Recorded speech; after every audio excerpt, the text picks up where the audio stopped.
Woo! Hello. Hello. Hello, Stephen. Hello, Chris. How you doing? Are you? I'm hanging in there. Good. I'm excited because we have a brand new guest. I'd love to welcome my dear friend, Zach Mohr. It's been Nice to meet you all. I've known you for over 20 years. Yeah, literally over 20 years at this point. It's a long time. You make me feel old. Right? Yeah, you haven't aged a fucking day. That's the best part. So you're living in New Orleans right now. Yes. We met way back in LA, but yeah. So what's going on in New Orleans? What's happening? I mean, as far as in New Orleans, I mean, right now we've been hit by a ridiculous amount of weather. If I'm going to be honest with you, like it's been tornadoes and then tornado watches, which is really uncomfortable being a New Orleanian where like you're used to hurricanes and you're like, okay, hurricanes, batten down the hatches. You do the thing, like you do what you can to secure yourself and your family and your friends, and you just kind of wait it out or you leave. But tornadoes come out of the sky like a vacuum cleaner made by the gods and just suck up your existence. And we have no real way to deal with that. So we just kind of go, well, I guess, fuck it, go to the bar.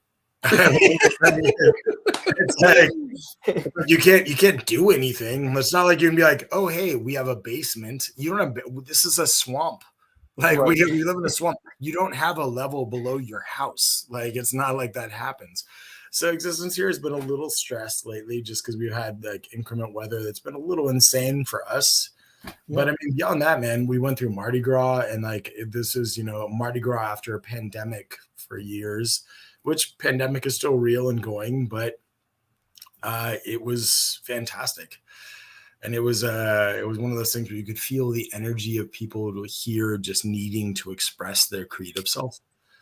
They needed to be out and showing the world who they were, that they had to like keep inside, which truthfully, New Orleans is really about just being you and being the weirdo that is you and having people embrace it in such a way.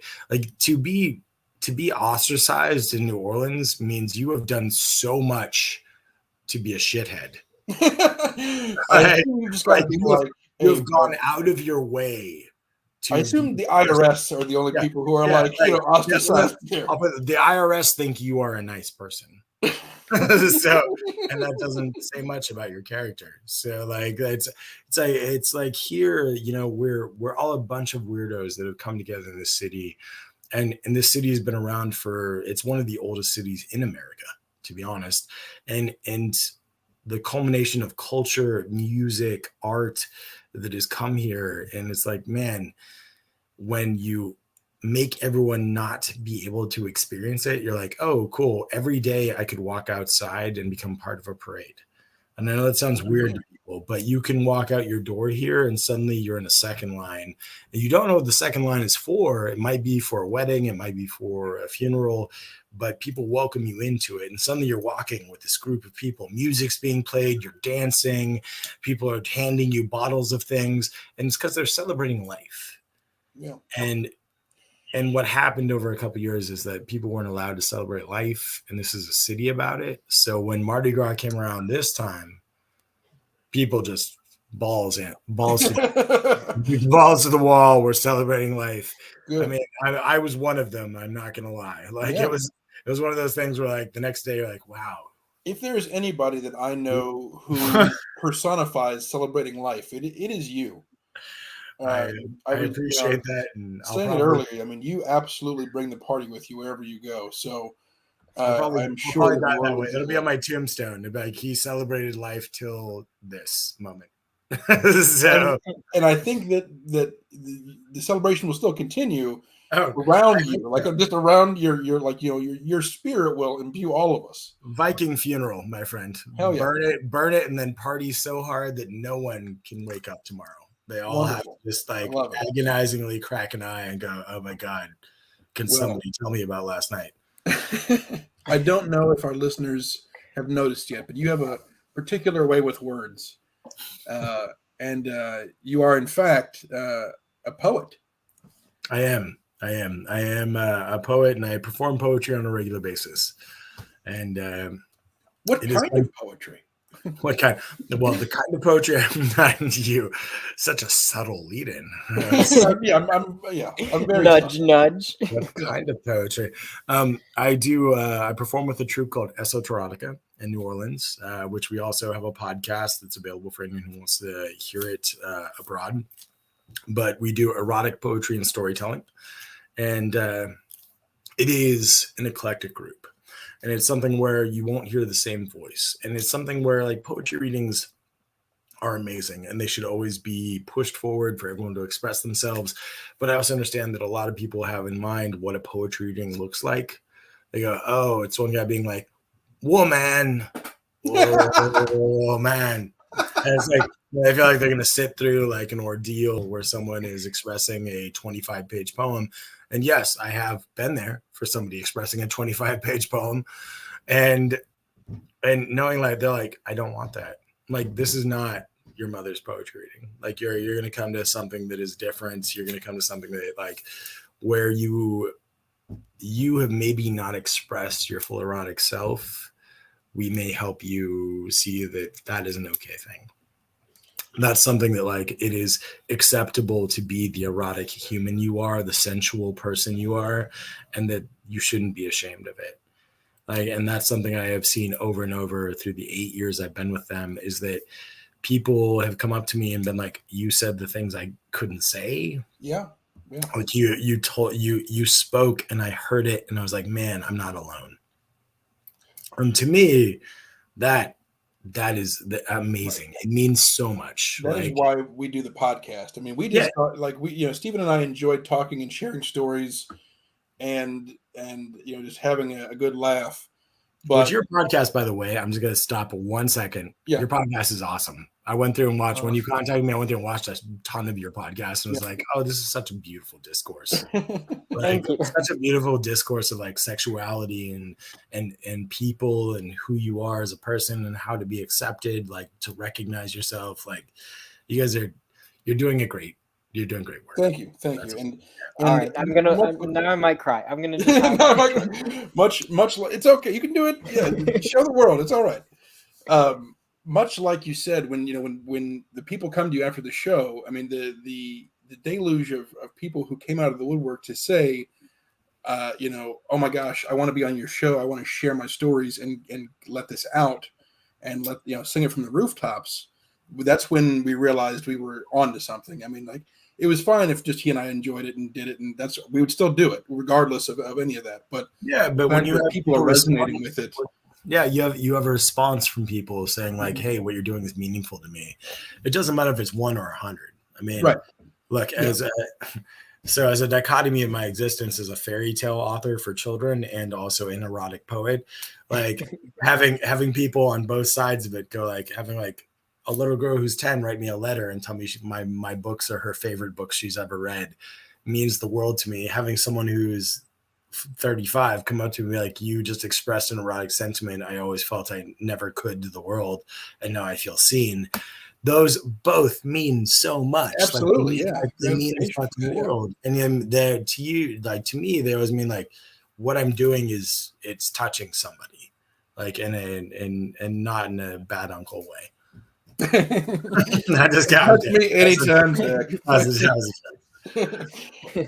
Quick little factoid, and I'd all but completely forgotten about this until you started talking about it. Oh God, what your story? Poetry got me out of jail. Yes, it did. Oh my God, yes, it did. It is absolutely true. All right, hold on. His poetry got me out of jail.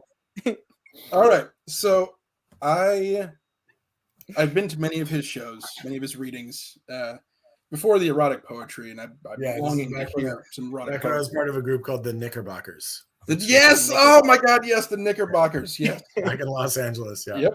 Yep. So I'm driving along, and police lights go off behind me. Like, oh, okay. So I pull over. Police officer comes to the side and says, are you Chris Philippi? They didn't say like any of the normal questions of like your license and registration. Do you know why I pulled you over? They asked specifically, are you Christopher Philippi? And at that point, I knew I was fucked. I was like, oh no.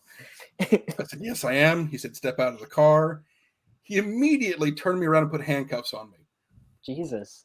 Because my car registration was expired.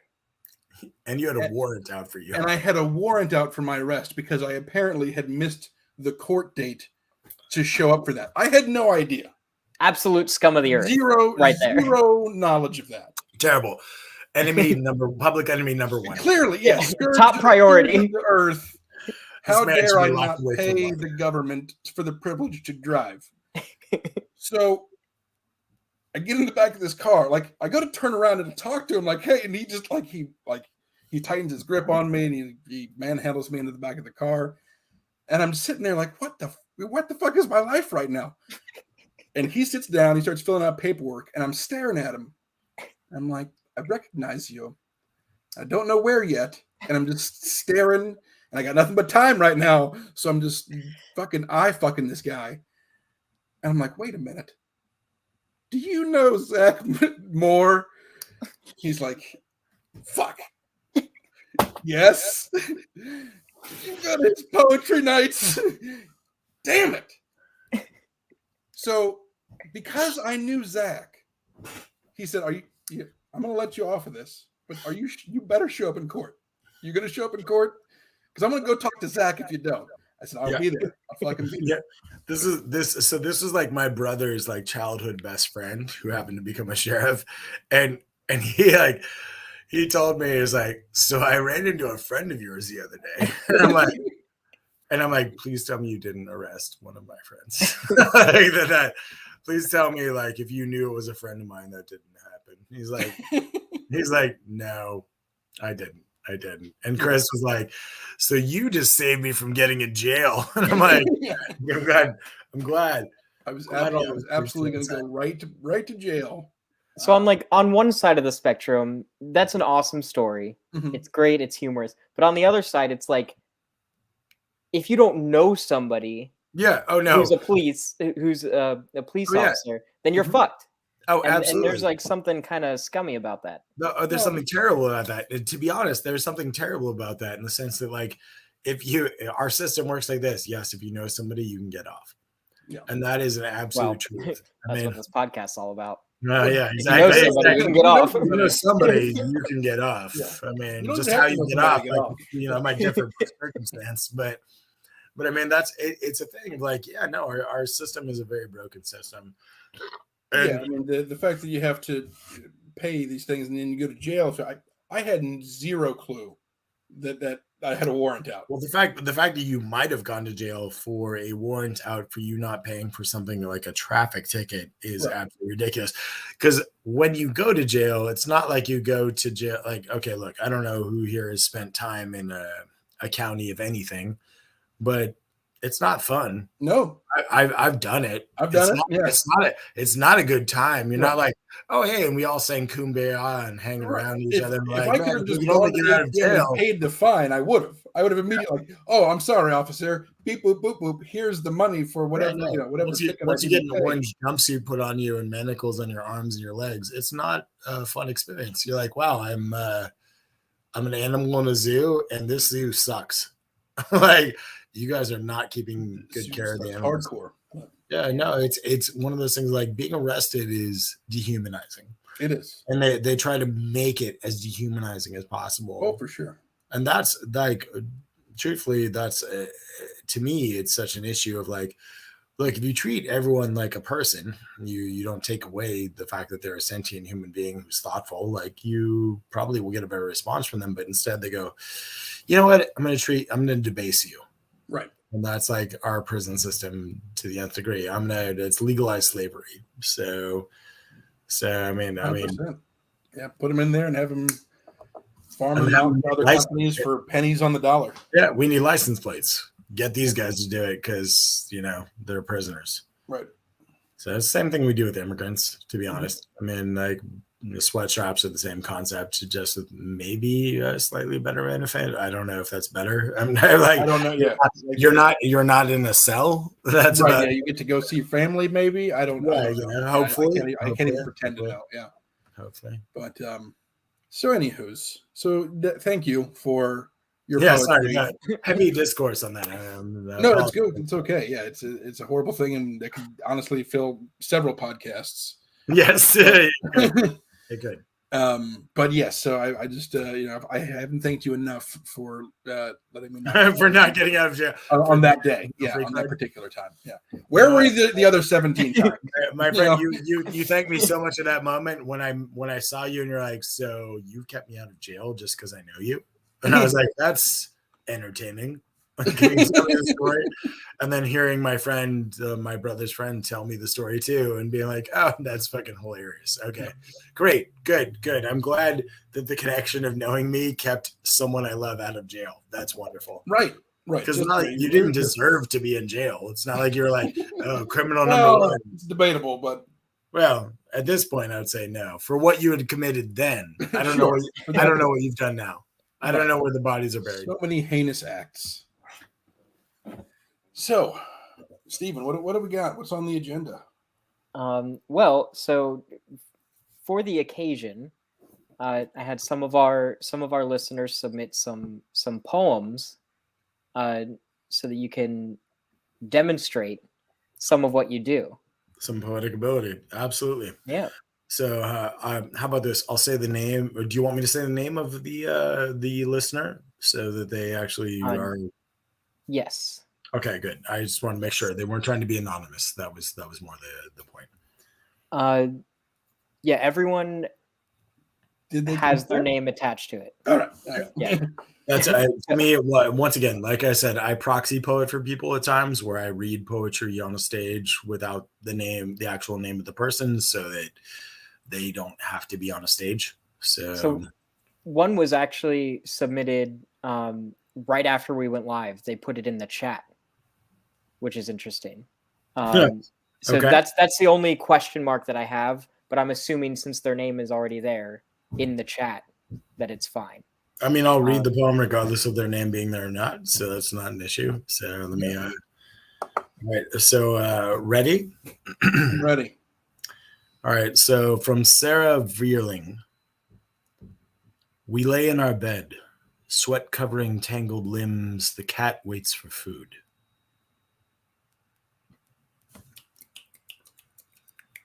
I don't know if clapping will sound good. We're doing a bit. This is a bit of haiku style right now. Yeah, that sounds like a haiku. That's awesome. Yeah, it's absolutely a haiku. So you're the expert. from Celeste Ferre. He lay above me. He assured me of his love. Two then became one. Was that another haiku? That was another two haikus to start. Damn, that's a popular format. The next one is definitely not a haiku, so we're gonna.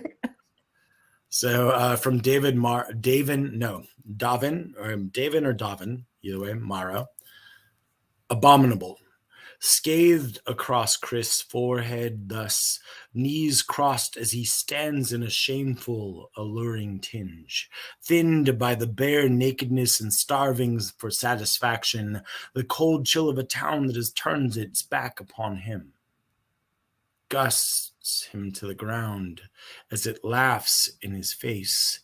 They line up to curse his body and repulse, each one taking their turn, marking you to the bone with disappointed lashings, aghast by your pleasure. You belong to them now, Chris. Best behave. I feel like that was a letter to somebody right there. Like, that was absolutely, yeah. It's an ongoing pointed. Davin or Davin, I hope they heard it. Whatever I believe they did. I believe they're in the chat. Yeah. I hope they heard it, and I hope you didn't make that too public for them. Yeah. So Chris got the message. It's actually, I have a question for you. Trip Fantasy writes in and says, "I hope Chris got the message." I hope so too, Trip. Yeah, it was pretty loud and clear. Yeah. Best behave, Chris. No. Best behave. No, I will not. Yeah. So So I have a question. Yeah, shoot. So you do this professionally. I mean, sure. As much as a poet can be professional, sure I do. How did you get involved with doing, erotic poetry and performing or reciting live? I mean, performing poetry was something I used to do, I don't know, back in my 20s, and I just pursued it so much because it felt like such an exploration of emotion. So a way to actually emote to people and see if people related to you. Like maybe what I was feeling wasn't so lost. Maybe what I was feeling made sense to other people. And to me, that was the beginning of me writing poetry and performing it.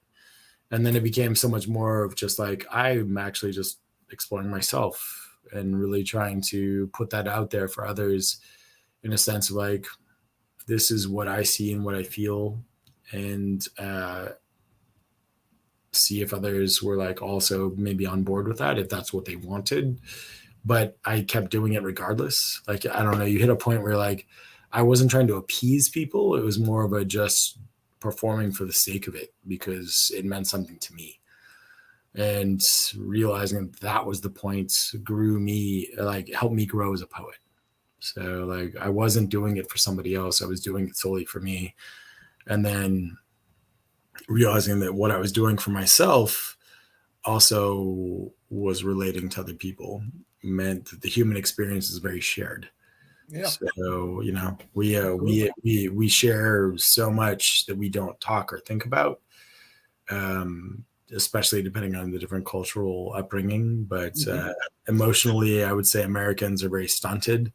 And even still, though, regardless of distance or culture, political views, what have you, there are some shared things that go unspoken. Yeah. Oftentimes unspoken, but and for some reason have a shame attached to them because and truthfully, anything around sexuality has with us as like a very Puritan based society has shame attached to it, and that's something to let go of in so many ways. Yeah, and like as someone who is openly polyamorous, like trying to build pathways with multiple people that are healthy and loving and trying to communicate as thoroughly as possible. It becomes a task at times because you're like, yeah, everyone's got their shit they grew up with. Yep. You're not like, none of us didn't grow up with some bullshit. Like we all did, because this is the modern age, and our parents had their own things wrapped up in who they were and what they wanted to pass down from generation to generation. And it is left up to us. And it's like, look, this is not a downplay of like anyone who wants to be monogamous is wonderful. Like good for them. If that's happy, if they actually, that fulfills them. To me, I'm just like, no, I'm finding that polyamory is more fulfilling to me because I have a lot of love for a lot of people. Right. And experience shouldn't be just like kept in a small little box for everyone else to understand. So I am someone who believes that like we should be able to branch out from all of that. Like we should be able to make something bigger from this. And like the more we can share, the more we can grow. Absolutely. Yeah. No one's casting aspersions on monogamy or, being sexual or anything like that. I mean, like your own romantic interests and level of intimacy are going to vary wildly, and you should embrace it and own it and be earnest with what you want for somebody else, Yeah, agreed. So it's to each their own, and just but love with your whole being as much as you can. Absolutely.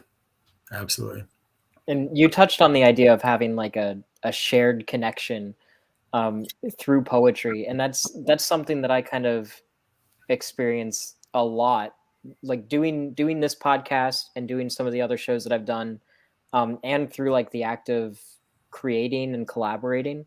It's probably my favorite feeling in the world is that it's like a spiritual experience, that feeling of like connecting to other people and being able to relate, even if it's not like one-to-one, just being present with one another, or being able to share an emotion, even if like the guiding force behind it might be different. I think it's amazing because it feels so much larger than everything else, because it kind of becomes everything else, which sounds really weird and no, that's actually, I think that's so legitimate, that feeling like that. It reaches out it's so expansive. So it's an expansive feeling that keeps branching out, and the more people you get involved in it, the more it expands. So it's not like, like we're doing a podcast right now with 3 people, but that's touching other people watching the podcast. And then therefore it's expanding out further, and they're responding and being part of it. And that creates a community. And community is really what we're based on. I mean, for us to grow as humans, we need community. You can do a lot of things by yourself, but to have like true growth, you need to be with other people. Like you need to actually build things with other people. And this is an example right here. Like you're opening a conversation for so many people to be part of. You're giving them the space to be part of something. And that's such a beautiful thing to open up to people. That is not something that was common for a lot of people growing up, myself included. Like I like my erotic self, my sensual person that I am, came into being way later in my life, like in my 30s. So I was grasping at straws for like what I wanted and who I was through my 20s. And like that was something for me of being like, hey, just discovery, but not knowing what I wanted or who I wanted or what that meant or how. Like what that meant to me or what that meant to them, because you have to think in terms of like, especially like a poly dynamic. Like you have to think in terms of multiple people. You can't just be thinking about your own emotions and feelings. You have to think like, what am I doing that's affecting someone I care about? Absolutely. Yeah. Like, and monogamy too, don't get me wrong. Monogamy, that is it too. It's not just because you're with one person doesn't mean you shouldn't be really conceptualizing like what their needs are, because that builds a better relationship and then discussion around what those needs are. So you're not also detracting from your own self-worth and what your needs are as a person, because we often do this. I mean, I don't know what you guys do, but I've done this in the past where I've like let go of my needs to make sure someone else's needs are met. And that it's important to consider your partner and or partner's feelings in all things that you do, but never sacrifice yourself for that. I mean, you can't give so much that you have nothing left. Absolutely. And but you also don't want to be so selfish that you're disregarding everybody else around you. It's a harmonious balance that has to coexist. Yep. I agree with that entirely. Yeah. So I think it's interesting, if you don't mind me diving into this a little bit more. Please, go ahead. It sounds like you relate the creative process and the process of sharing a lot with your polyamory. So like, do you think that there's a lot of like connections in your creative mind and also the way that you look at relationships as a whole romantically? I would say that polyamory. Okay, so I was in a 12-year relationship, and we were monogamous for 6 years of it. And we had talked about polyamory. We had discussed it. We had decided like, okay, this could be a thing in the future. Like having earnest conversation about what it would look like. Yeah. And I'm not in that relationship anymore, but still really care about this person. But at the 6-year mark, I met someone who was like, hey, I would like to maybe explore something with this person, and was very earnest and open about it because we talked about it so much. And they said, I really appreciate your honesty. Please do. So I feel like, to me, polyamory is an exploration of earnest communication. And I would say that in a sense of not like anyone who's not polyamorous can't be earnest in their communication, but you have to start considering so many people's feelings and what their needs are, that you are starting to communicate on a bit of a different level. So you're starting to actually like think of multiple people, not just you and one other person. you're starting to actually do that in a sense of like, hey, all of these people need my attention in a way, and I need to emotionally communicate to them, not just this is my need, this is my want, this is what's going on, but like emotional communication so that you are meeting needs across a level that you didn't have to with monogamy. And when you do that, it opens up a spectrum of communication to me in my brain. To me, it did this. It opened up a spectrum of communication that I could traverse throughout my work, throughout my actual like creative work. Because I was like, oh, wow, I'm thinking about the emotions with so many people right now. So how does that translate in the sense of like how I can express emotion? Like what it pulls out of me for other people too, and what that means. And I mean, and truthfully, I wrote 3 books in that time and have them published. So damn. Wonderful. Yeah, I know 4. I mean 4 if I cannot count my first book of poetry. So and if you have like links to where we can buy those things, send them to us and we can sure. Absolutely. I'll put it in the show notes. We'll pop them in the notes for the show. Absolutely. So I'm sure that our fans would love to read those. I will send you gladly the things through that. It is something for me that was like, it was such an awakening of experience, because I'd always thought like, wow, it's hard to encompass like being a romantic, and I am a romantic. Oh, I hadn't noticed. Yeah, never thought that was a thing. I am a romantic, but romance doesn't have to encompass you and just one other person. It can be a wider range of what that means. Absolutely. And like having romantic feelings towards one person doesn't mean you can't have romantic feelings towards another, and it doesn't take away from those other romantic feelings. Right, it's not a pie. It's loving one person doesn't mean you love another less. Right. And that's where like a lot of people, they have this line they draw where they're like, oh, yeah. I can only love this person. And I'm like, well, what I discovered when I had polyamorous relationships in the past were that I didn't, and I've carried this on through other relationships, is that I didn't have to be alone when I had, like, it's not as though when you're polyamorous, all of a sudden you're no longer jealous, or you let all those things go. Yeah, it doesn't. You don't become not a person. You feel those feelings, and that's just your body letting you know you care about that person. But it's all that same self-doubt that tells you can't do something. It's rearing its head in a different fashion. But you can immediately share that with a partner that you're communicating well with, and they can help you quell those doubts. Through honest communication and emotional connection. So you can fight a lot of your own inner demons with communication, and previous polyamorous adventures helped me be able to communicate those feelings more regularly. I mean, after years of therapy, just in general, like I've got a pretty good toolbox on how to handle emotions, but being able to share them in an earnest fashion and commuwork, it's always something you want. No one's ever mastered it. You want to always. You're always evolving. Always work on that, and always work on communication.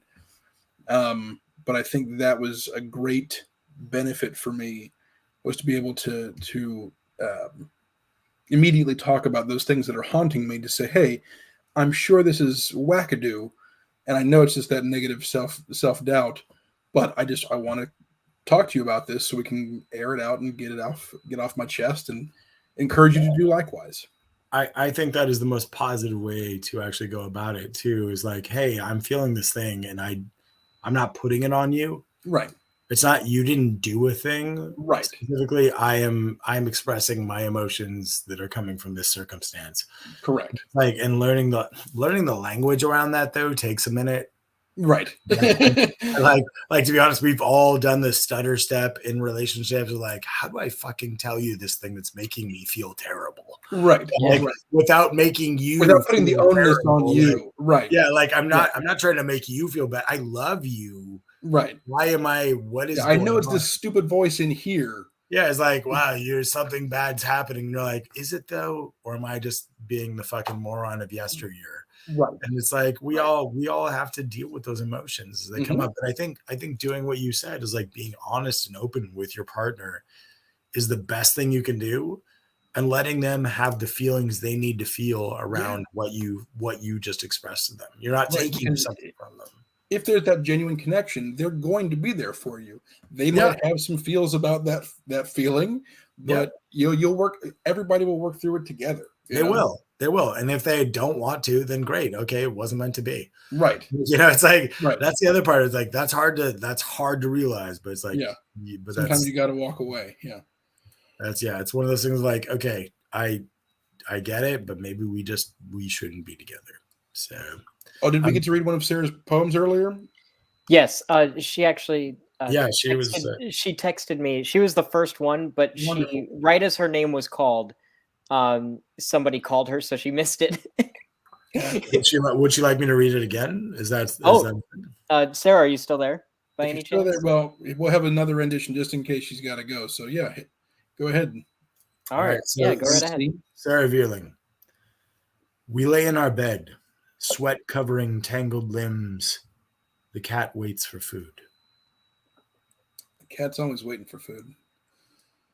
I mean, my cat is constantly hungry, so I feel like it's not even a euphemism. Right. I could have fed them just moments ago, and they'll still be ready and hungry. They'll still be wanting the food. I love that one because it's like a double entendre. The cat. I love that. It is very much so. I have to step away for 2 seconds. That's fine. All right. Yeah, that's perfectly fine. Yeah. Good. Happy to help, Sarah. So actually, real fast, I wanted to give a shout out. So first of all, I do see 2 poems were submitted in the chat. So you are seen. We are going to get to your poems. We're just going in the order that they were submitted. So to Allison and Brian, thank you so much for submitting your poems, and sit tight. I promise we will get to you. And also, I just wanted to give a shout out to a Facebook group. So the Facebook Poetry Society is a Facebook group where people can share poems that they've written. They can ask other poets for advice or sort of critiques and things like that. I find that it's a great group. I've met a lot of really awesome people on there. And I believe some of our viewers right now are actually from that group. So I wanted to give a shout out to that group and also let people know that that's a resource on Facebook. And for anyone from that group, welcome. I'm assuming that this is your first time seeing the show. So thank you for tuning in. And thank you again for your submissions. And for anybody watching or listening right now, if you have any questions for any of us, they can be poetry related, love, sex, relationship related, or really anything. We don't care. You can go ahead and put them in the chat, and we'll get to them. But yeah, I'm currently trying to send those to Zach so that he may read them. From the chat. Thank you so much. Absolutely. Because on our end, it's probably fine on Facebook, but on our end, the formatting can be kind of weird. So we have to send them so that they can be read as intended. Because I know the format's very important for poems sometimes. Yeah, I know. The format's going to be a little messed up on the emails I just sent, but I think that Zach will put a natural riff on him. I think he'll be all right. So what do you think so far, man? Isn't that some tantalizing stuff? Yeah. I'm very impressed with our listeners and viewers. Yeah. So first of all, I read through most of the poems. I didn't read through the ones in the chat fully just because, we've been live, so it's kind of hard. But the things that I did read, beautiful. Even the one that was a little pointed at you. Still beautiful. I hear you loud and clear. So, I've just emailed you some more poems, but more poems. Okay. If you don't mind, I don't know how many we've got, but unfortunately, time is limited. So I want to. I mean, I'll do mine. I'll do the poem I have for you guys at the end. So that's fine. Okay. Wonderful. You tell me what you want. So, I have other poems from the one you initially sent me. So yes, yeah. Let's go through. All right, here we go. So Charles L. Stacy. Glazed limbs, acrid air fills our lungs. The consequence of our coital incontinence brings dreams to the surface and nightmares to rest. Close your legs as I close my eyes. Fruition, my dear. Fruition.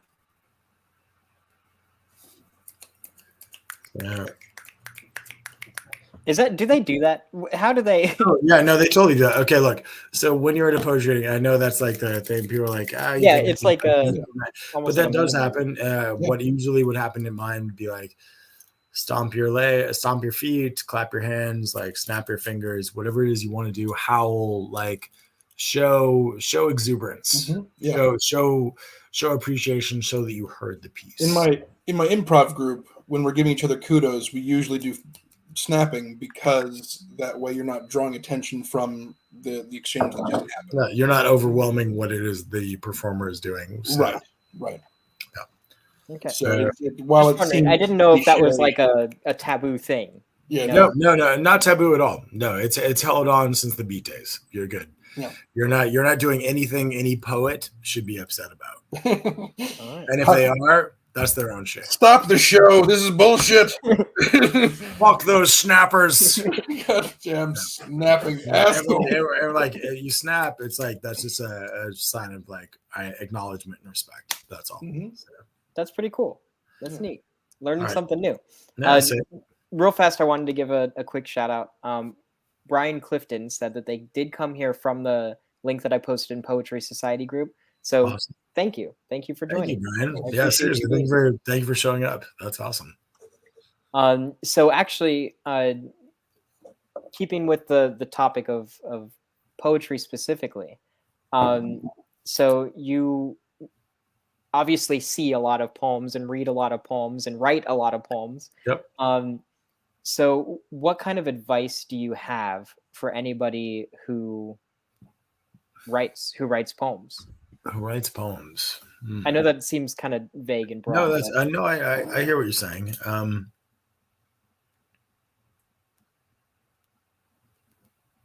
Right from do you have a process or anything? No. I would tell you this: right from the most honest place of yourself when you write, and however you live your life, write from the place that is the most true to you.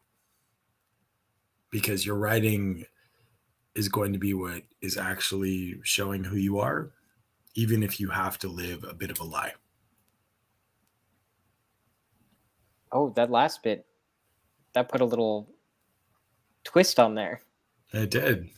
What do you mean by that? Correct me if I'm wrong, Zach, but what you're saying is, even if you have to live your own life with a bit of a mask for society just to be able to function and get through it, when you write or when you do your art or whatever it is, you're the most honest. Yeah, that's your true self. Oh, okay, I see. Without a mask. Yep. That would be absolutely correct, Chris. Yep. Absolutely. Yep. No, but that's just it. When you're writing, just be you. Like, be the most honest, visceral aspect of you with the most emotion that means everything.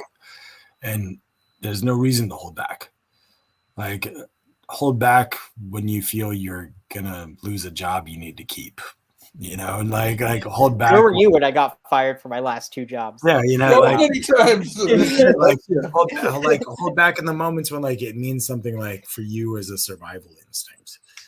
Like, but other than that, like, and truthfully, don't hold those back for too long, because those will also become toxic. But when you're gonna do your art and you're gonna express yourself. Like, be honest in that. Like, be the most earnest in expressing yourself artistically, because that is you.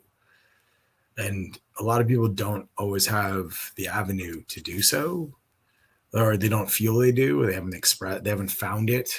And so when you do find it, revel in that. It's amazing. It's not something everybody gets. Don't you love this guy? Yeah. I love this guy. I love this man right here. All right. If you wouldn't mind hitting us more with poetry? More Absolutely. poetry. I never mind more poetry. I always mind less poetry. All right. So this one is from James Sawyer. The title is 3 Lay With Me. I tried to resist, but was met with much defeat. From 3 flanks they came with every ounce of heat. The scraped, they bit, they scratched, pulling me off my feet. The pinched my body, my hand with hand, tooth, and claw. I describe all I felt, for darkness was all I saw. Left exhausted, gasping for air with every breath I draw. And when I think it's over, I realize it has only just begun. I thought that it was over. Their time toying with me was done. They have only warmed up they haven't even started their fun. Toyed with I was for a toy, was what I had been made. Our intertwined arms and legs did braid. Around us, reality began to fade. First heat, sweat, then shivers all up and down my spine as I dove into their hot light so I myself could shine. Open arms, they took me to places divine. Broken and bewildered, we could hardly see. We all laid down, letting what will be just be. It was a night I won't forget, when 3 lay with me.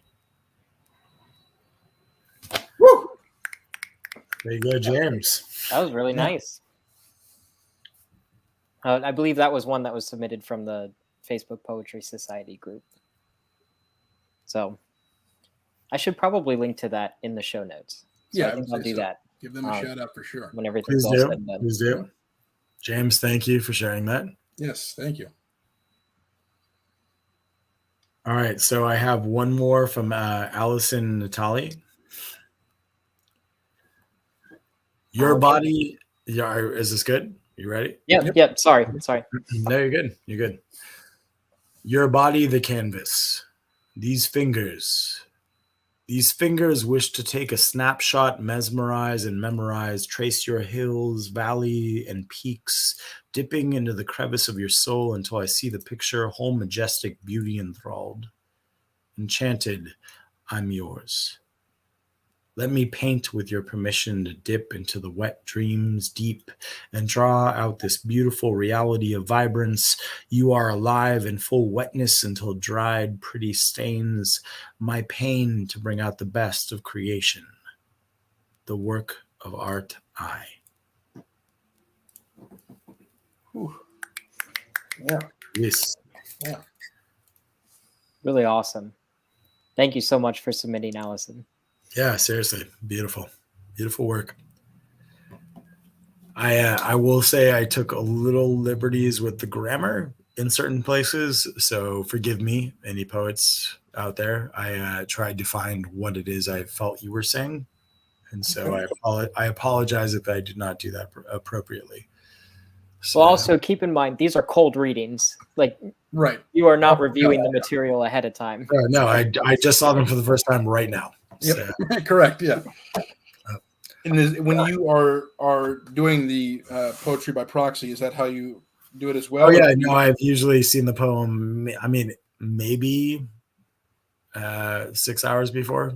Okay. Maybe. So maybe 12 if I'm lucky. Sure. So it doesn't. I usually get asked. Truthfully, that might also be on me. I will get asked, and then I'll say yes, and then I just won't be reading the poem right away because I'm like, oh, okay, well, I'll look it over and I'll read it over the day I'm going about it. But sometimes I don't get them until that day. It just depends when somebody submits. They try and keep a deadline, and also dealing with artists. So the worst. Yeah. I mean, artists dealing with artists is like, these are amazing humans. Absolutely. Producing the show, giving space for so many people. And Shadow Angelina and Ame Sansavant, incredible. And Jeff Munsterman too was at one point doing some production in there, but like really just like incredible humans that give a lot of space for people to show up. So we all try to show up as much as we can in a timely fashion, but we're also, a giant bag of cats. So it's wrangling cats. Yeah. Absolutely. It is the creative community. Yeah. Would you guys like me to read a poem of my own right now, or would you like me to hold off and wait till the end? Well, I don't know if you received my latest email. If you did, there were 2 submissions that are on the chat that I don't know that you. So one of them, Allison's, was on the chat, and that's the one that he just did. And then there's another one from Brian Clifton. Oh, I've got it. Okay, yeah, no, I just got it. I think we also missed, there was an email before with just one poem from Cody. I can't remember. Or maybe that one was already done. Hold on. I don't think I did one from a Cody, so maybe not. Okay. That was a separate email as well. Now they encompass all of them. I've got the one from Ryan Clifton. I can see that. I don't see the Cody one, so if you want to send that to me, I will gladly do Cody's as well. Okay. Brian Clifton. Breath on her lips. His lips caress her inner thigh. Gentle kisses against softer skin. Biting the lace, he pulls it aside. A sigh of anticipation escapes. A rush of his breath on her lips. He feels her body tense. The anticipation was his, is hers. Waiting to feel his first kiss. Good stuff, B. Clifton. Well done. Well done, Brian. Man, this has got me feeling some kind of way. Yeah, you guys are getting some good submissions right here. I'm not going to lie. I kind of want to write. I think that's what I'm going to do. After I get off this, I'm going to maybe write a little song. Please do. You know what I love? I love if either of you wrote a poem, submitted it to Esoterotica, and asked for me to be your proxy. Oh, hey, absolutely. There we go. Yeah. I can do that. I believe you both can. All right. Is there ever... Sorry, I didn't mean to interrupt. I was going to say we have one more from Cody, which should be on its way electronically. And then we will do... There we go. Yeah. Oh, you got it? I think I might have accidentally emailed it to the wrong person, so... Well, hopefully... Well, they probably got a very tender, amazing poem. Yeah. From what I'm seeing right here, if they're not delighted by it, that's on them. I hope it's not my boss or something. I mean, if so, they might just wonder about your intentions, but I don't think they'll be upset with you. Okay. Like what I'm reading, I'm like, oh, that's very sweet and sexy. So from Cody Ferre, a tickle of the breath, the giggle from sensation, lips kissing tenderly, breathless, softly moaning. It all leads to a night of passion. And there it is. I mean, your boss might take that another way. Yeah, that's why I immediately, within the first words, I'm like, oh God, if my boss gets this. I mean, it'll be entertaining on a lot of levels. And, Chris will help you find work. I don't know. Or you'll have a new job. Well, luckily, we are opening the new art gallery and store soon. So I've got an adventure. Fantastic. Fantastic. My boss is actually on maternity leave, so that'll be a nice surprise. That'll be it. They're like, wow, I never really thought about these words from you like this. It'll be a lovely back into the world of not being pregnant. Yeah. All right. Did you have anything you wanted to ask? Because I think I cut you off accidentally when introducing Cody's poem. But actually, I was going to ask: is there ever any musical accompaniment? Is that the word? Accompaniment? Accompaniment. Yeah, no. Rarely. I mean, it's happened before, but it's very rare. It's usually mainly just the poets up there. But if a poet asks for it, it's totally acceptable. As Chris knows, my initial start in poetry was with music behind it. So he used to watch me perform with music behind it. So that was my start into poetry, was doing setting music to poems, but it's not something this group specifically does. It's really just the poet up there doing their thing. But if you want to add more of a performance aspect to it, you can. You're allowed to. It's not like anyone naysays that. There have been people who've gone up there and actually just done full songs. I saw someone once do ground control to Major Dom. Nice. Oh. That's cool. Yeah. So yeah, which was a fantastic version of that song. Wonderful. Yeah, we're a versatile group.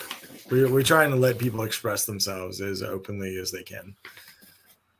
Yeah, I don't see a lot of rejection, I think. No. I mean, it's really about like guidelines as to what the subject matter can be, just because there are things that are traumatic to certain folks, and absolutely, trying to make sure like that's understood and respected, and then things that they consider kind of off limits because the sexuality around it is it's crossing a bit of a line for most people. So sometimes, I mean, do you ever have trigger warnings before your shows or anything? All the time. Yeah, all the time. Yeah, they're like, hey, trigger warning dance. There might be a thing in this, and if you want to step outside, it's totally acceptable. Please do. Absolutely. Like, no one's gonna hassle you. Please step outside. Right. Yeah. Yeah. Absolutely. All right. Our time is getting near the hour, so I've been champing at the bit. All right, here you go. You ready? I'm ready for some original poetry by me. Yes, these are your own poems. This is my own poem right here. And it's called New Sinning for a New World. Sins. Such a confusing mess of words describing antiquated rules around desire and the disdain for unadulterated want. You know what I find to be a sin? The undisclosed crush that could have been. The night you traded a raucous sensual romp for going home and getting a good night's sleep. The terror of rejection that has caused so many of us to remain quiet in the face of lust. No isn't an easy word to hear, but it does lead you closer to that yes that will feed you at a much deeper level. We are taught to keep quiet about our longings that drip like sacred fountains from our cocks and cunts, but that quiet is the sin. The silence that leads us to lonely rooms painted in what if and could be pastels. Never quite punching through into the color spectrum in a way that's truly memorable, these rooms are where mediocrity sleeps. These rooms have housed all of us at some point. These rooms should be locked and stored in the house of mysteries, never to be uncovered with locks that are ever-changing triptychs. Bring me to the house of bold beauty and salacious sensuality. Those walls are reds and blues, purples the color of bruises left by bite marks and paddles. Give me deep wood grains stained to remind me that every step upon a floor is just one more story. Sin, you are every moment I'm not living this life. When I lock myself away from what and whom I desire, I'm spitting on the holy fire that burns inside us all. Let's rewrite the text around lust. In bardic tradition, the story always changes a little bit with every telling, bringing to light the individual truths of that age. Well, the truth is, if someone wants you, they should tell you. Let the cards lay where they lay. And if it doesn't work, we can stop pining away. Someone, probably more someones than you can count on, every hand in this room wants you to run your tongue from top to bottom, up and down their bodaciously beautiful body. And yes, all bodies are beautiful, and it's great for you to know that about yourselves, you sexy motherfuckers. Pride is what we're told is a sin, so that our confidence is kept low and our subservience to those telling us we're being vain is kept strong. New sin? Not recognizing how fucking sexy you are. That's right. I want us all to own this shit. I want us all to howl. Because look at us. Look at the person next to you. They are a smoke show waiting to burn this house down. Yes, it's never all about your looks, but you all look spectacularly delicious in the eyes of this hungry wolf. Next sin, not gorging on the delicacies of this existence. Not languishing in every succulent piece of flesh, tender, juicy fruit, savory delight, or decadently sweet confection. Your tongue, lips, and teeth can twist themselves around life. And life is too short. There are those that would have us believe that a life of pure restraint will lead us to an afterlife of jubilant exultation. Check, please, on that tale. Let's stop looking for the best of it once we're not here. Eat it, drink it, lick it, suck it, and if it's not hurting anybody and all parties are consenting, then fuck it. New sin, not murdering old school patriarchal ideas about how we should be realized. Should you kill someone? Probably not. Should you be wrathful against the bad ideas of the past and the ignorance trying to be birthed into tomorrow? Abso-fucking-lutely. Stomp that puritanical flame out, derail that old-timey train of thought, and let its passengers pull themselves out of the wreckage to be born again as the lustful, hungry vagabonds that will build a resplendent new Sodom and Gomorrah, where all are welcome to express their individuality, free of an oppressive past. Sounds like a lot of work? It's not. Everyone here is doing it right now, opening up those synaptic pathways to let the light of who you are, who you want, and what you're going to do about it saturate those thoughts so they can grow. How can I possibly know this? Because I can taste your desire on the air between sips of your cocktails and kisses of your lover. They taste like spring. They taste like new beginnings salted in the antiquated thoughts of sins. They taste like the nape of my lover's neck between my teeth as we both come. New sin, not stealing someone's heart. You envy the love they have inside them, then build enough of a space inside of you to hold it. We all leave our hearts out there, some just more covered, some a little spiky, some a weird shape, so that onlookers aren't sure exactly what they're seeing until they get close. Everyone needs their heart to be stolen by someone at some point. Be a thief in the night. Just steal it because you really want it, not just because you can. New sin, be lazy with a lover. Lounge around with nothing to do but each other. Look for no reason to be busy if it's not either you or the splendidly naked and willing human you have taken the day with to lovingly smother. Be the gravy to their biscuits. If you ain't down with that, remember, I'm in the South. And get with it. Lastly, I'll end with a thing we all associate as bad. I'll end with greed. It doesn't have to be. Have you ever been greedy with time, wanting to take more of your partner's time so you can experience more of their body, more of their moans, more of their cries as some otherworldly presence in the name of the sweet fuck you're both experiencing? Did it feel wrong? Hell no. So the last sin I'll speak on is this. If you aren't greedy with your partner's body, then why are you there? Be so present in the moments you have together that ending them feels painful. That the thought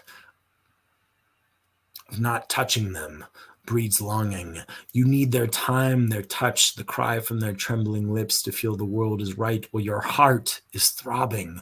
Be greedy with your lover. Let them know your time together is all the riches in the world, and that in the moment that you're sharing is the only one that matters. And you are present. Be they man, woman, non-binary, or some other creature-tastic swirl. There have been so many books written on how we should be and what kind of life we should live in accordance with the world, the way it used to be. But I say those words are dust. And that we can make our own religions, founded on truth and the earnest nature of lust. I found the Holy Ghost between four bedposts and found God in the wet spots of bed sheets. So let's write the next chapter where sins aren't about restraint from evil things, but are founded on us not living our truest lives for everyone to see.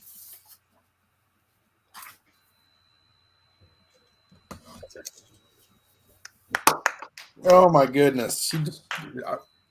That was a religious experience.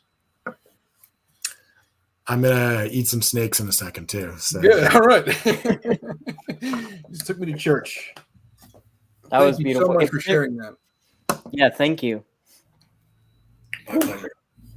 If there were ever a creed for what we try to do, I think that poem perfectly encapsulates it. Absolutely. Like we as the collective we, like with the kind of work that we do and the conversations that we strive to have, that's just beautiful. Mm-hmm. Thank you. Also, Allison Natalie writes in and says, geez, that was amazing. My mom writes in and says, great poetry. Thank you for sharing. Thank you, Monty. Love you, Mom. That was really awesome. Yeah, I mean, well, I initially reached out to you probably a year ago, when we first started doing this show, because I knew that what you do would fit very well with our message, and our theme. So just thanks for being you as always, My pleasure. Yeah. My pleasure. What you guys are offering up to people is amazing. I really am. I'm honored to be part of it. Yeah. Thank you. Well, thank you. And likewise, presence. For everything that you do, honestly. Yeah. But I think that's a fantastic spot to stop the show. But we'll stick around for a little after show, a little post show breakdown and wrap up. So everybody who's in the chat, feel free to stay on board. And you can maybe ask Zach some questions yourself. You get limited access here, so this is he's all yours. We'll open it up. I'm gonna serve you up on a platter. Fantastic. Yeah. But to our podcast listeners who are not watching the video, I wish you could have been here. Hearing it afterwards is fantastic, but being live in the moment, boy howdy, let me tell you. So please join us next time. And Stephen, you want to give them all the links and the business? So now you can actually join us on Facebook. We have the Podcast with Benefits Facebook page, which you should be able to find just by typing in the Podcast with Benefits. And then you can also find us on YouTube. More Than Friends Productions is the YouTube channel. And as always, on Twitch, twitch.tv/More Than Friends. We usually go live Monday nights, around about 9:30. So yeah. And also, anyone, if you were moved by anything from this episode, or if you would like to support the show, please consider donating at mtfproductions.com/donate. It really does help us out, and it'll help us improve the show for the future. Mm-hmm. Donate to these guys. They're doing something amazing. Seriously. Conversation. Incredible. Oh, and then one more last shout out. Let me find the little banner thing that I made. Your podcast. Esoterotica. So the group I'm part of is called Esoterotica, and we have a podcast on multiple forums as well. So YouTube, all of them. You can find us. So look up Esoterotica, you'll find us. And please download and listen. So there are many shows we did throughout the pandemic time, so because we couldn't be on the stage. So we've discontinued for the moment, but only because we've been back on the stage and really enjoying actually being in front of a live audience. Oh, absolutely, yeah. There's nothing beats being live. Yeah. I've got some questions for you for the post show. So absolutely. And Emily, it's okay. A quick shout out to Emily, a writer who's been on the show previously. Go ahead, if you got something, feel free to submit it, and we'll hit it in the post show. So, yeah. But anywho's, and Zach, you're welcome back on the show anytime. Thanks for joining us. I'd love to be back. So you guys you're amazing, and obviously, Chris, I've known you for a long time, and Stephen, you are a delightful individual that I'd love to know more. He's the most purest human being I've ever met in my life. That's not true. I'm a heathen. You're a heathen. You're a heathen. That's why I connect with you, Stephen. Right. Exactly. You're right. Yeah. That's why we're all. You have no idea. I don't, but maybe one day I will. Oh, maybe one day. Okay. Is that a threat or a promise? Both of them sound ominously wonderful. So, all right. Thank you so much, folks, for staying with us, and we'll see you next week. Yeah, thank you. And everyone who's here in the live show now, stay put. Yeah, we're doing the post show. There's going to be a little video. Just stay exactly where you are, and we'll continue the conversation. I love you all. Love, love, love. All right, I got to find the button. I'm always bad at finding the button. Oh. Right. That was not a double entendre. I'm find the button.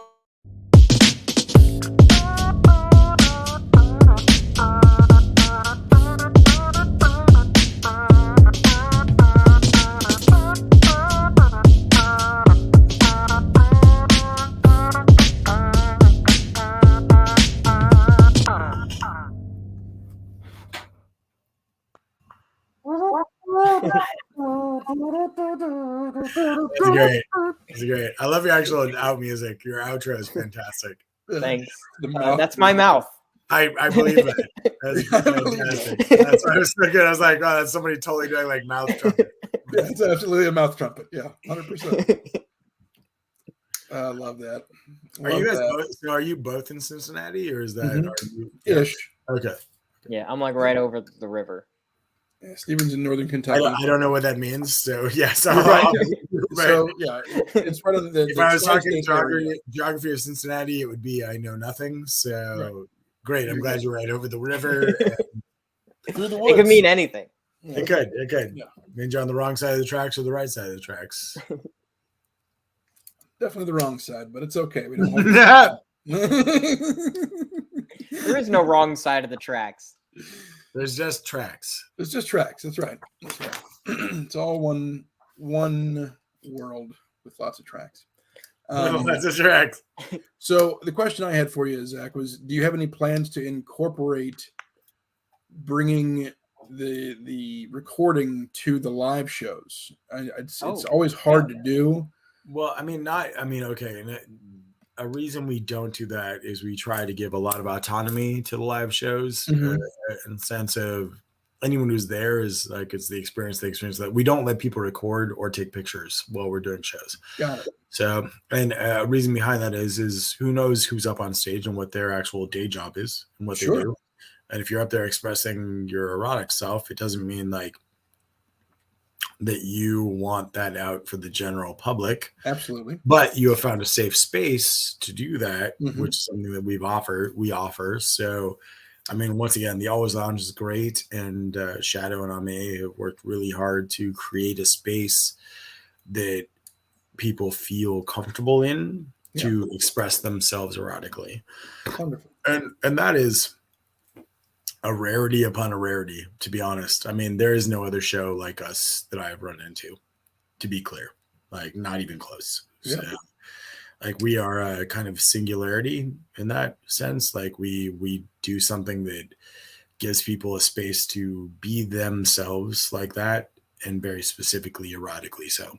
Yeah. So, you know, like in a puritanical civilization such as America, like we like, you know, as you said, like, you know, surrounded by Cincinnati, it's like, yeah, New Orleans is a very bohemian place. Like we are and always have been kind of like beyond the curve of what that means for most of this, which is why you travel, like I've traveled throughout Europe and like you see all the places that built what New Orleans is and then realize it's a microcosm within the United States.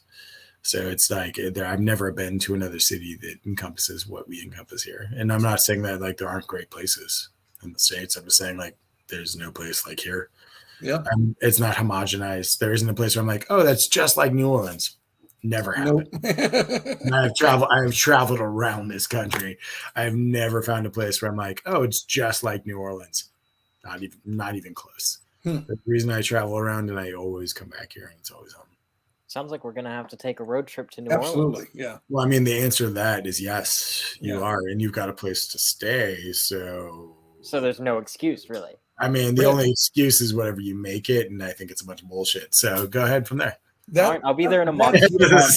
Like, give me a solid month. That is your line. I've heard you say that for 20 plus years. You have. The only excuse is the one you God damn it, you have heard me say that. What's that? Maybe some things haven't changed. Yeah. No, that's okay. That's okay. The more things change, the more they stay the same. Emily. Also, real fast, I wanted to highlight this. My mom wants you to come back. She said your poetry is awesome. Yeah. Thank you. So now you have to be on the show again. I will happily so. With these two individuals, how can I not be? You're both amazing. Like, I love talking with you both. So, Emily, did you submit anything? Are you writing something feverishly right now? There's no wagging of fingers. I'm just asking. I'm just imagining her like aggressively scrawling and like crumpling paper and like no, and then like right. That's kind of a beautiful image. I'm not gonna lie. Like, no, not this. One more thing. No. And then there's just like a room littered with like papers scrawled with poems that are discarded, and probably each have one beautiful line in them. Right. Because that's truthfully like the life of someone who's written a lot of poetry. I can't even begin to tell you how many barroom napkins I have woken up to with poems on them. Like, at one point, I literally opened a drawer to a desk I had, and it was filled with poems. And I didn't remember writing most of these poems. And I like opened it up and was like, holy shit, where did these all come from? And I was like, oh, I wrote those. That's me. I wrote those on barroom napkins. And you start to wade through them and you're like, oh, well, that one's good. That one's terrible. So that one's, you start to go through like, oh, I'm going to write a lot of terrible poetry throughout my life. And you accept it. And then you move forward to go like, oh no, but through that, I will write amazing poetry. Absolutely, yeah. Because everything you write can't be amazing. It's just not, no matter who you love or who you are like the most attached to as a poet, they have written some of the most terrible poetry you've never read. Right. And yes, some of the greatest painters on the world have painted shit that is absolute trash. It's just awful. It's just like they would never have shown, they burned it before anyone could find it. Right. Like that was, it's the point of artistry. Honestly, I love my shittiest. Nope, he froze. Yeah, there's something to be said for loving even the redheaded stepchild of the bunch.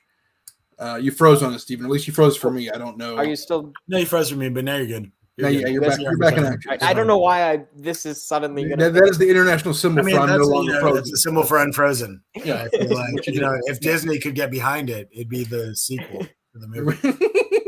Unfrozen, the robot sequel. You had began to say that you love even the worst things that you've written or that you've done. One of my favorite things, so. I write a lot of random ass poems, and it'll either go in notes on my phone or I'll like throw them on Facebook. And I'll only be reminded of their existence if like there's a Facebook memory or something like exactly a year later where I see it again. Or like I do the same thing with music where if I get like a random idea, I'll quickly like in like 30 seconds or a minute, I'll like make a quick little thing. Or like if I have an idea for a vocal, I'll record it. And then I just save it and forget about it. And it's not even named. It's just like my song 300 and something.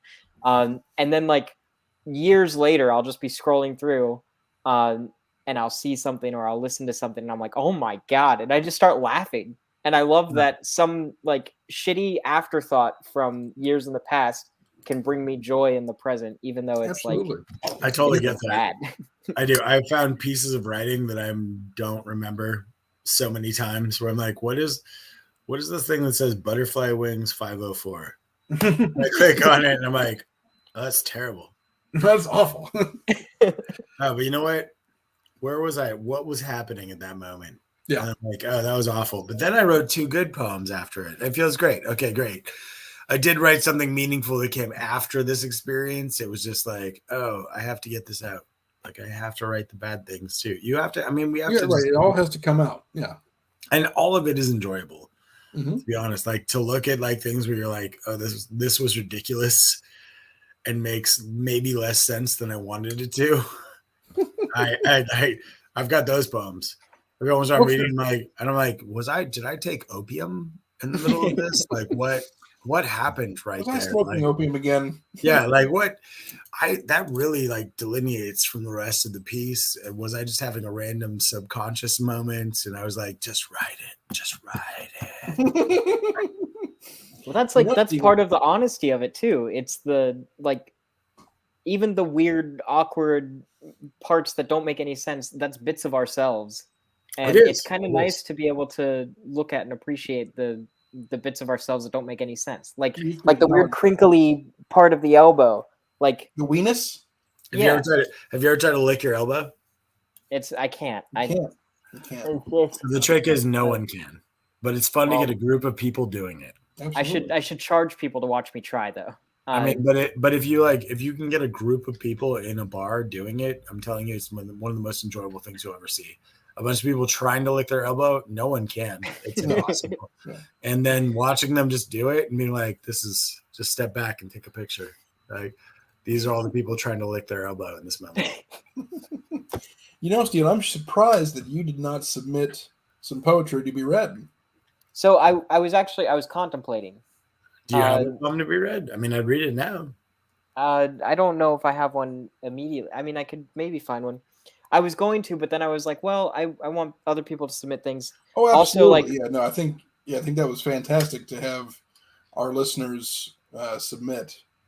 I mean, I feel like we're in the after hours session of this, so like you don't have to, not submit. I just don't know. I don't have a very good like filing system to find it, so I have to try to. I can't believe that about you, Stephen. Yeah, I'm not the most organized individual. Goes against that whole creative type we were just talking about. So organized. Yeah. Punctuality and organization. Punctuality and organization. I found it. Tip top of the creative mindset. Yeah. It's usually what everyone is focused on when you're like, I'm a creator. How timely can I be? And how you're right. You don't get lost. Like, time doesn't become an ethereal concept at all. You're not like, it's all bullshit. Yeah, I was creating a thing and then 5 days passed and I had it checked. So I'm gonna send it. I'm gonna have you recite it as a proxy because I'm an embarrassed individual. But I need to do the thing. So a while ago, for some reason, I wanted to write a poem about a pencil, but I wanted to make it sexy. And that's what popped in my head when you said who our guest was for the evening. Oh, I remember the sexy pencil talk. I was actually I was working on turning this into a song, and then the song was awful, so I just stopped. Okay. But it's my friend Zach. I've known him for 20 years. He's right there. You want to say hi to him? Sure. My partner just got home. Oh, awesome. Hey, Frankie. Hi, Frankie. Come on. Oh, come on. It's the after hours. It's not. Okay. It's the. Yeah, yes, we're technically still recording. I'd love to see your face. Hold on. They have to get a little bit more dressed. I mean, it's fine. I'm trying to tell him it's fine. I just got home from roller derby. Fantastic. Yeah. Not surprising. Yeah, that's my life. I can't work buttons. Yeah. You got to get the snaps. I do need snaps. That way I can just That's why I get all my pants in the kids section. It's all snaps. You just pull it open. Leave it up to you to be with a incredibly hot skater woman. Yeah, skater they. Oh, I'm sorry. Are you a they them? Yes. They them. My apologies. All right. Okay. A skater they. Wasn't malicious, so you're good. Not at all. I feel attacked. I was being a very patriarchal white male in that moment, and I'm sorry. My toxic masculinity has been expunged, and we're done. All of your training has been for nothing. For nothing. Yeah. All the camps. All right. It's nice to meet you. Nice to meet you. We have to go down to New Orleans. Okay. I just realized. Please do. Good. That button made it all good. Yeah. One. Now Before that, I was like, man, Yeah. slutty, slut. Don't slut shame me. Hold on, I don't know what my mom is referring to, but she says that sounds like a new poem. Which part? Slutty, slut. You know what? It actually does sound like a new poem. I'm gonna start Slut working shame? on that right now. Oh. Called Slutty, Slut. In honor of my mother. In honor of your mother. And my one button. And your one button. Okay, you know what? Yes, no, this has multiple people. And it should be stated in front of it. In honor of. I hope I get royalties. You'll get royalties. Just like everyone whose poems are written about them. You'll get royalties. Yeah. You'll receive a share of all the monies. My favorite question ever being asked: do you make a lot of money being a poet? Yeah. How many poets do you know that are wealthy? And they're like, I don't. I'm like, great. All right then. I know a lot. I think all of the ones. wealthy ones made money after they died. All the wealthy ones made money doing something else. Like they just happened to write poetry. Like Charles Bukowski wasn't even wealthy. Like, and he was a postman.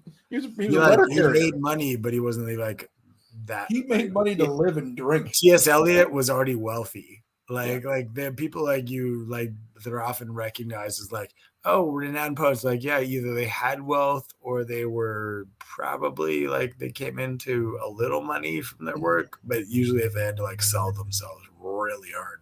Oh yeah. Mainly they usually came from money. If anyone knows And they had time to create art. Yeah. Wouldn't it be wonderful if we didn't have to fucking worry about that and then everybody could just create art? It's like, oh yeah, look, I just get to create art. It's fantastic. Yeah. I would love that. Get to do whatever the fuck I want to do. Kidding me? I wrote poetry on bodies the other night at a party I was hired for. It was fantastic. Oh That sounds badass. Would you like to write a poem about my roller stink? I love it. I love your stank. Oh, Can you smell me from here? Yeah. I love this interaction. That's not... I think it's so good. Like literally, like, and I can tell that he's honest. He actually does love your roller derby. Oh yeah, yeah. absolutely, I do. Yeah, I know. Yeah, like not like in the skate. No. I mean, you're not gonna put your That's a little too. You know, you're going too much to the source. I like to just put an elbow pad But- up here and be like, maybe Yeah, a knee pad. if you're in the actual equipment, it's not good. But when it's emanating from you, it is Wafting. chef's kiss. Chef's kiss when it's from the flesh. Yeah, absolutely. I'm here for it. That's gross. Mm, It smells like corn chips and wet dog. that is correct. But Corn chips in a and sexy wet way. That's that's the old school way. You know what? You smell like good wet dog, girl. A little bit of Fritos on top. You know, just for some zest. Yeah. I mean, Fritos had a lot. I mean, it depends if they're like just straight up Fritos or like Cool Ranch Fritos. I mean, but you can do a lot Barbecue Fritos. Ugh. barbecue. that chili one. I Oh, love the like. Now you're getting the- spicy. Now you guys are getting spicy though. That's like my territory. You guys are in the Midwest. That's really not your territory. I don't want the spicy smell. Yeah. I don't need that. That's a little much. The spicy longing. That's where I draw the line. That's where you draw the. That's great. I appreciate that. Is Trip Fan still with us? That's a good question. I wish we could see our number of people present, but So right now, it kind of jumps a little bit. I think there's either 4 or 5 that are still with us. all right. One is on Facebook, and 3 or 4 are on Twitch. All right. So if Trip Fantasy is still with us, they're probably one of them on Twitch. So if you guys, I don't know if you want to call it a night. I am gonna go eat some tacos and then probably go eat my lover. So Yeah. Okay. No, yeah. I think. Thank you so much for joining us. Thank you. Enjoy both forms of tacos. I will. Like it's like the It's not a bad reference. Tacos are delicious. Tacos are amazing.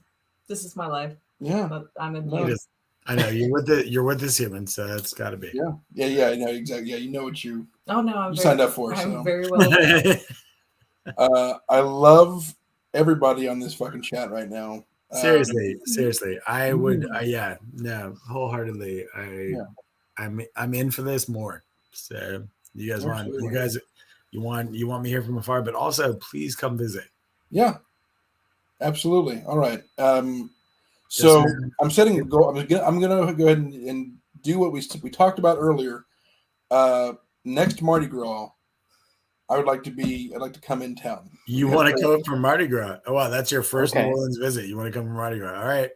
When is Mardi Gras? All else fails. Let me ask you a question. Are you a sober human right now? Is that a sober? Am I a sober human? Yeah, I'm asking. Are you like living a sober life? Okay, like.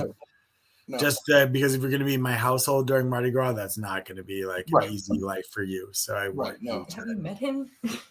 Yeah, no. Yes, I have, but I haven't actually seen him in a long time. So that's why it's right. I've only calmed down a little bit.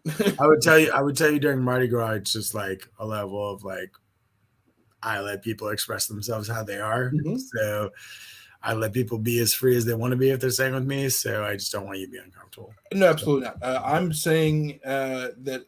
But yes, is the fallback. Buddy, I'm telling you, come. So. And when he says come, I mean, and then are you going to? You said you do the poetry every other week. Every other week. We got to make sure that we're there during a week. Things kind of blow up during Mardi Gras, but I'm hoping to kind of get. We'll tailor it around.